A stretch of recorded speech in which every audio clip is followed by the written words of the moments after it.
Communication model कितने किस्म के हो सकते हैं और कौन सा मॉडल बेसिक मॉडल है, हम उसको कंसीडर करते हैं। पहले हमने टाइप्स पढ़ी, फिर हमने अभी मॉडल देखने हैं कि मॉडल कौन से हैं।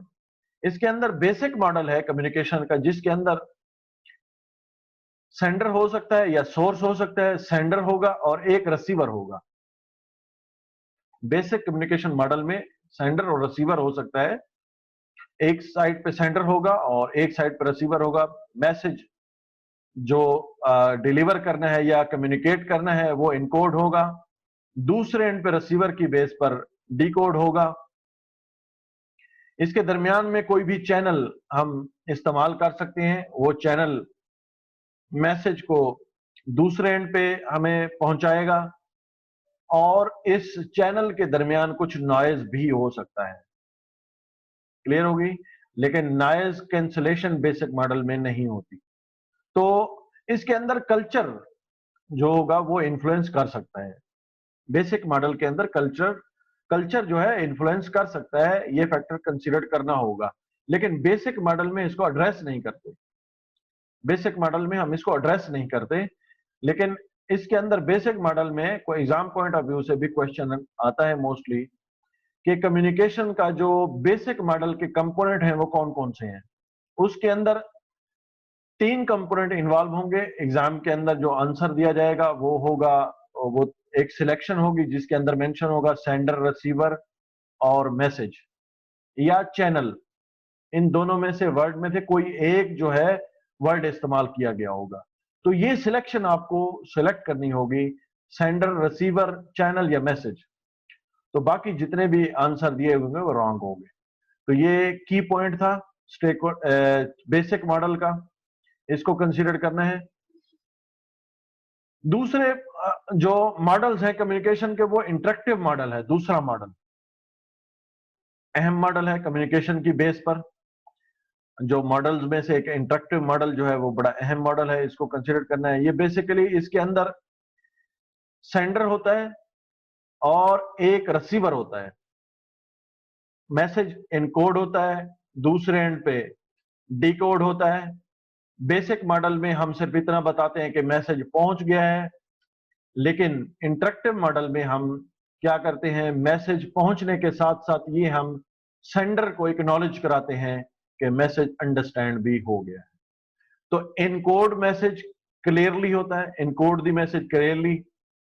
सेट कम्युनिकेशन चैनल यानी सिलेक्टेड होता है कम्युनिकेशन चैनल कौन सा होगा, और सेंड द मैसेज, हम मैसेज सेंड करते हैं और कंफर्म कहते हैं कि मैसेज जो है अंडरस्टैंड हो गया है बाय रिसीवर।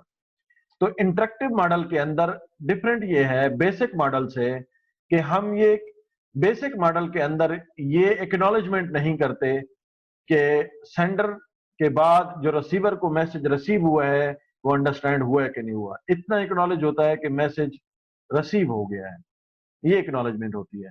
तो इसके अंदर रिसीवर क्या करता है, डिकोड करता है मैसेज को, एक्नॉलेजमेंट करता है और प्रोवाइड फीडबैक करता है कि मुझे मैसेज जो है वो रिसीव हो गया है प्लस अंडरस्टैंड भी हो गया है। तो ये इंटरेक्टिव मॉडल कहलाता है। यहां पर इस इंटरेक्टिव मॉडल को जो है हमें पिक्चर के जरिए हमें शो किया गया है कि इंटरेक्टिव मॉडल जो है वो may be verbal, written, formal और इनफॉर्मल हो सकता है।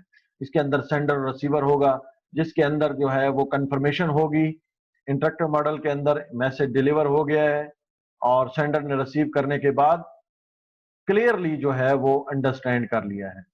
तो ये बेसिकली जब आप प्लान करेंगे कम्युनिकेशन को प्रोजेक्ट के ऊपर, ये मॉडल को कंसीडर करते हुए as a tool and technique consider करते हुए आपको ये मेंशन करना है प्लान के अंदर कि हम इंटरेक्टिव कम्युनिकेशन किस जगह पर करेंगे, यूज करेंगे उसकी, और कहां पर बेसिक मॉडल की रिक्वायरमेंट है, ताकि आप through out the project life cycle जो है वो एग्जैक्टली रिक्वायरमेंट के हिसाब से आप कम्युनिकेशन कर सकें। इसी तरह से अब अगर हम इस बिग पिक्चर में अगर हम देखें तो हमारे पास यहां पर बेसिक, इंटरेक्टिव और क्रॉस कल्चरल थर्ड कैटेगरी जो है, थर्ड मॉडल है, वो हमें यहां पर मिलता है।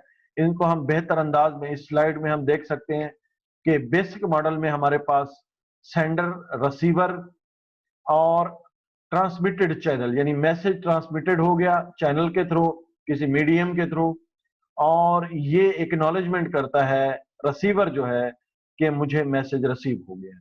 इंटरेक्टिव में क्या है, ये इसका जो कंप्लेक्सिटी है वो मॉडरेट होती है। इसके अंदर सेंडर और रिसीवर दोनों को एक्नॉलेजमेंट हो जाती है कि मैसेज रिसीव भी हो गया है और अंडरस्टैंड भी हो गया है।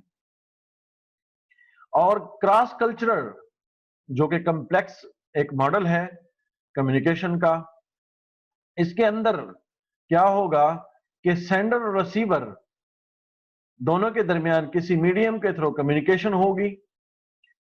उस कम्युनिकेशन को एक्नॉलेज करेगा रिसीवर कि मैंने रिसीव कर लिया, साथ ही ये एक्नॉलेजमेंट देगा कि मैंने अंडरस्टैंड कर लिया है।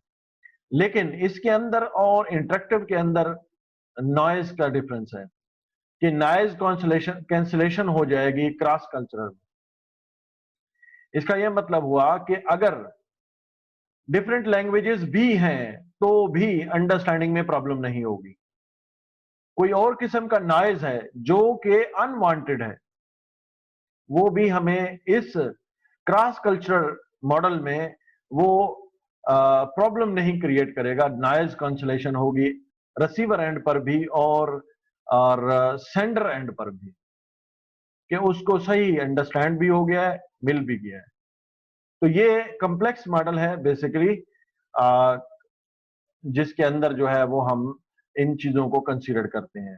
तो इससे हमें हेल्पफुल मिलेगी, इस टेक्निक से हमें हेल्प मिलेगी through the project life cycle, अगर हम कम्युनिकेशन प्लान को इन टेक्निक्स को इस्तेमाल करते हुए इफेक्टिव प्लान बना सकते हो, तो हम इनको कंसीडर करेंगे और किस जगह पर कौन सी कम्युनिकेशन रिक्वायर्ड है प्रोजेक्ट के ऊपर, इन टेक्निक्स को हम इस्तेमाल करेंगे। इसके बाद हमारे पास कौन से मेथड हैं कम्युनिकेशन के मॉडल्स के बाद हम उनको कंसीडर करेंगे। किस किस्म के मेथड हम इस्तेमाल कर सकते हैं कम्युनिकेशन को प्रोजेक्ट के ऊपर इफेक्टिव बनाने के लिए। पहला इंटरेक्टिव मेथड है। जैसा कि हमने मॉडल में पढ़ा है कि इंटरेक्टिव मॉडल भी है और यहां पर इंटरेक्टिव मेथड भी है। जैसा कि हमने वहां पर पढ़ा था कि हमें ये पता चलता है उस मॉडल में कि सेंडर और रिसीवर जो है वो एक्नॉलेजमेंट करता है रिसीवर कि मैं अंडरस्टैंड कर लिया है। तो इंटरेक्टिव मेथड में भी फेस टू फेस एक्चुअली ये मीटिंग होती है और इसके अंदर रिसीवर ये एक्नॉलेजमेंट देता है कि मैंने आपका जो मैसेज है या जो इंफॉर्मेशन आपने ट्रांसमिट की है या इंफॉर्मेशन जो कम्युनिकेट की है मेरे साथ, वो मैंने अंडरस्टैंड कर ली है। इसके बाद दूसरा जो मेथड है वो है पुश मेथड, जिसके अंदर एग्जांपल्स में ईमेल्स हो सकती है। ठीक हो गया, जिसके अंदर हम कह सकते हैं कि वन वे कम्युनिकेशन हो सकती है। वन वे पुश कम्युनिकेशन, इसके अंदर हम रेडियो की एग्जांपल दे सकते हैं, ईमेल की एग्जांपल दे सकते हैं, जो कि सेंडर जो है वो सेंड कर देता है, उसको एक्नॉलेजमेंट नहीं होती, बस सिर्फ पुश होता है मैसेज, और दूसरे को जब तक वो रिक्वायरमेंट के हिसाब से आंसर ना करे तब तक उसकी एक्नॉलेजमेंट डायरेक्टली या ऑटोमेटिक नहीं होती। रेडियो या ईमेल के एग्जांपल्स यहां पर मौजूद हो सकती हैं। एक है मेथड जो तीसरा है वो है पुल। पुल कम्युनिकेशन में हम क्या करते हैं कि इंफॉर्मेशन एक जगह पर रिजाइड करती है या एक जगह पर कलेक्टिव इंफॉर्मेशन मौजूद होती है, हम उसको वहां से रिक्वायर्ड इंफॉर्मेशन हम वहां से कलेक्ट कर लेते हैं। डिसिप्लिन वाइज या डिपार्टमेंट वाइज अगर हमें प्रोजेक्ट के ऊपर कोई भी इंफॉर्मेशन चाहिए तो हम क्या करते हैं, जो प्रोजेक्ट के ऊपर इंफॉर्मेशन हमें रिक्वायर्ड है हम उसके जरिए उसको रिसीव कर लेते हैं पुल कम्युनिकेशन के जरिए। तो इन तीनों मेथड्स को हम प्रोजेक्ट के ऊपर through out the project life हमने इनको प्लान करना है, किस जगह पर हमें पुल कम्युनिकेशन की रिक्वायरमेंट है, किस जगह पर हमें पुश कम्युनिकेशन की रिक्वायरमेंट है, किस जगह पर हमें इंटरेक्टिव कम्युनिकेशन की रिक्वायरमेंट है। तो हम डिफरेंट अंदाज में, डिफरेंट फेजेस में प्रोजेक्ट के ऊपर, डिफरेंट एक्टिविटीज की बुनियाद पर हम ये मेंशन करेंगे प्लान के अंदर और प्लान फाइनलाइज कर देंगे कि किस जगह पर हमें पुल चाहिए, पुश चाहिए या इंटरेक्टिव। इसके एग्जांपल्स मैं बता सकता हूं कि आपको अगर प्रोजेक्ट के ऊपर ड्राइंग्स की रिक्वायरमेंट है और प्रोजेक्ट के अंदर ऑर्गेनाइजेशन ने एक सेंट्रल सर्वर डिजाइन कर दिया है जिसके अंदर प्रोजेक्ट से रिलेटेड तमाम किस्म की जो इंजीनियरिंग ड्राइंग्स हैं वो उसके अंदर मेंशन कर दी हैं और रख दी हैं रिपोजिटरीज की सूरत में, जो कि उसके डेटाबेस में मौजूद है। आप एक प्रोजेक्ट के एक कंपोनेंट को कंप्लीट करने जा रहे हो, आपको किसी उसके एक कंपोनेंट की ड्राइंग रिक्वायर्ड है, तो यहां पर आपको जो उस सर्वर को एक्सेस करना है, ये बेसिकली पुल कम्युनिकेशन की एग्जांपल होगी। आपने इंफॉर्मेशन वो पुल की वहां से, एक डाटा का जो सेंटर मौजूद होगा सर्वर एज ए सर्वर, उसको आपने वहां से एक्सेस किया, वहां से अपनी ड्राइंग उठाई और प्रोजेक्ट के ऊपर आपने जो है वो कंप्लीट जो है वो आपकी एक्टिविटी कंप्लीट की। पुश कम्युनिकेशन में आप क्या करते हैं कि ईमेल्स करते हैं, जो आपकी रिक्वायरमेंट होती है कम्युनिकेशन की या जो आपकी प्रोजेक्ट के ऊपर एक्टिविटी को कंप्लीट करने के लिए रिक्वायरमेंट होती है, उसकी बेसिस पर आप ईमेल करते हैं या स्टेटस रिपोर्ट डिलीवर करते हैं ईमेल के जरिए। तो ये आपकी पुश कम्युनिकेशन होगी।